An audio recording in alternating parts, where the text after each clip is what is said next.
Look guys, today I'm going to show you how people test website security. Let's say there's a girl named Lisa. She just launched her food delivery platform. She made a website, created a special panel for restaurants where they can update their menus. Lisa thinks nobody will find her admin section, but she's thinking wrong, because on the other side there's a guy named Jake. Jake doesn't have any personal info about Lisa, but he knows one thing. Every new platform has some weakness, and where there's a website, there are hidden doors too. Jake has a Linux version that's specially made for security testing. It's the favorite tool of ethical hackers. Jake opened Lisa's website. Everything looked normal. There's a menu page, order page, nothing weird showing up. No admin button, no debug options. But that's the thing. Real doors are never visible up front. They're hidden. Let's see how Jake tests this website. First thing, Jake needs the website's IP address. Right now he only knows the domain. There are some simple ways to find IP address. DNS lookup is a common method. Another easy option is the ping command. This also tells you which IP the website is running on. Jake did exactly this. He ran the ping command in terminal and put the domain. Immediately, he got the IP address, 192.168.1.20. Got the IP address means like you got someone's home address. Now Jake wants to see which doors are open. To understand this, think like you're walking around a house, checking which window or door is unlocked. For this job, Jake uses a scanning tool, opened terminal, and wrote a command that checks ports and tells which services are running. Result came. Port 80 is open. That means HTTP is running and Apache server is being used. This confirmed that this machine is serving the website. But Jake doesn't stop here. He's looking for things that aren't visible. Now Jake wants to find those directories and files that aren't directly visible on the website. For this job, there's a powerful tool called a brute forcing tool. What does this tool do? Simple thing.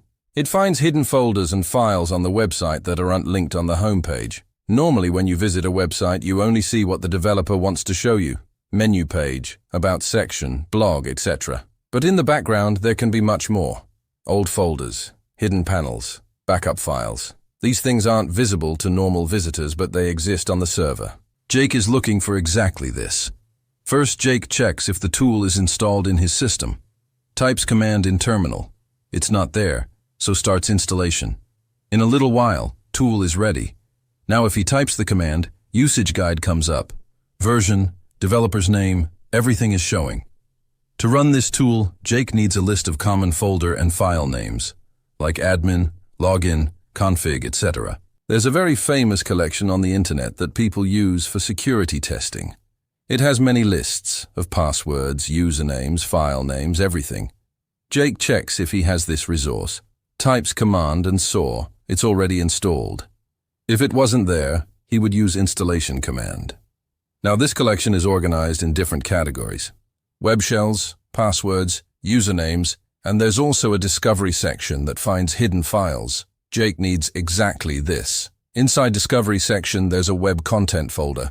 In this, there are several word lists for finding hidden paths on websites. Every file has hundreds or thousands of entries that developers often leave without security. Some lists are small, some are very big. Jake chooses a medium-sized list that has common paths. Wait a minute. Let's first see what's in this list. Jake uses a command that displays the file on screen. First, he checks how many entries there are. Count command showed almost 5,000 paths, names of folders like admin, login, images, uploads. When he scrolls, paths like images, contact, admin are showing. These are folders that developers use but don't secure properly. Now understand how it will work. This tool will try every single entry. We'll send request to server. If server responds 200 OK or 403 forbidden, then it means that path exists, even if it's not linked on the site. Now, Jake starts the scan.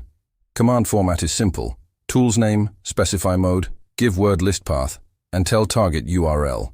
Typed command and pressed enter. Now the tool started sending requests to server, one by one, trying every entry from the list.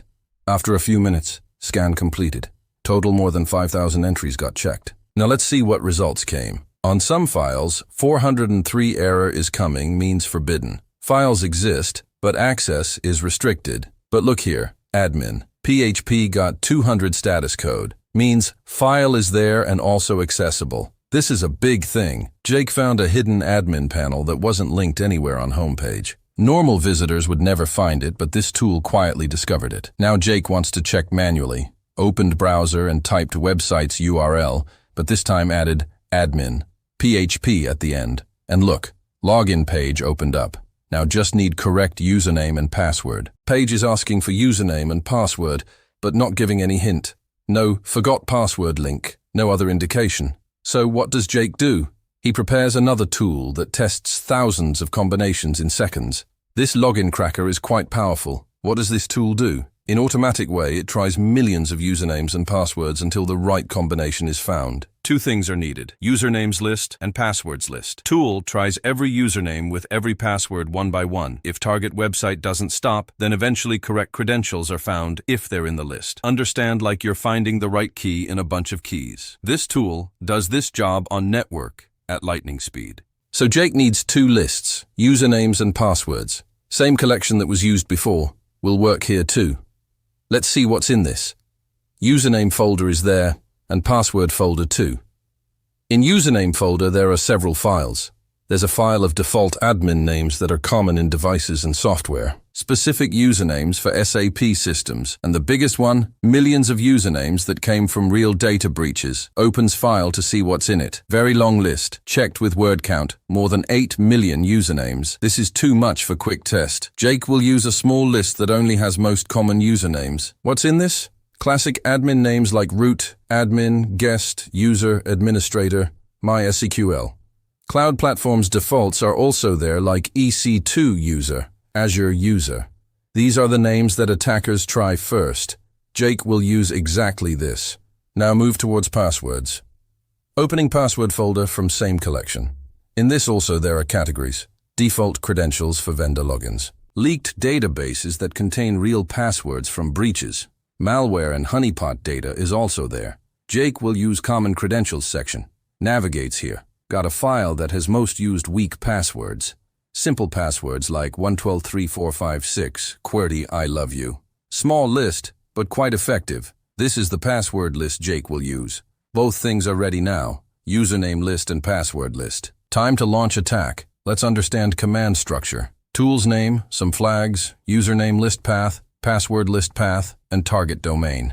Important part is HTTP form module. Tool needs to know how login form works. Which page is target? Admin. PHP forms field names should match exactly. Here, username and password fields are there. Login button also needs to be submitted to tool. And one important thing, tool needs to know what error message comes when login fails. So Jake puts fake username and password manually, clicks login, and reads response, incorrect username or password. This is that message which needs to be added in command, so tool can understand when it's wrong and when it's right. Now, full command is ready. Let's recap.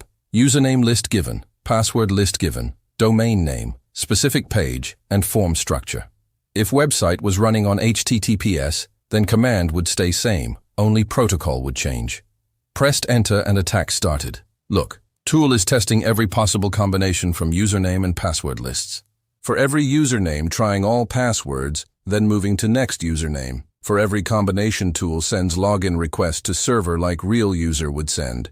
If credentials are wrong, then familiar error message comes and tool moves forward. But when login is successful, tool immediately stops and gives winning combination. Didn't take much time. After just a few tries, boom, match found. Username is administrator and password is I love you. Let's test manually to confirm. Now let's see what control Jake got. Opened admin page and entered those credentials that tool discovered. Username, administrator. Password, I love you, clicked login, and got inside. Welcome admin message is showing. And below, there's a live customer database. Names, emails, phone numbers, real user data is kept right in front. This is not just proof of concept. In real-world breaches happen like this, because of weak password and unprotected admin panels. So this was today's lesson. If you found this helpful, then like it, share with your friends, and don't forget to subscribe channel so you get more content like this. Always stay curious, stay ethical, and stay safe online. See you in next video.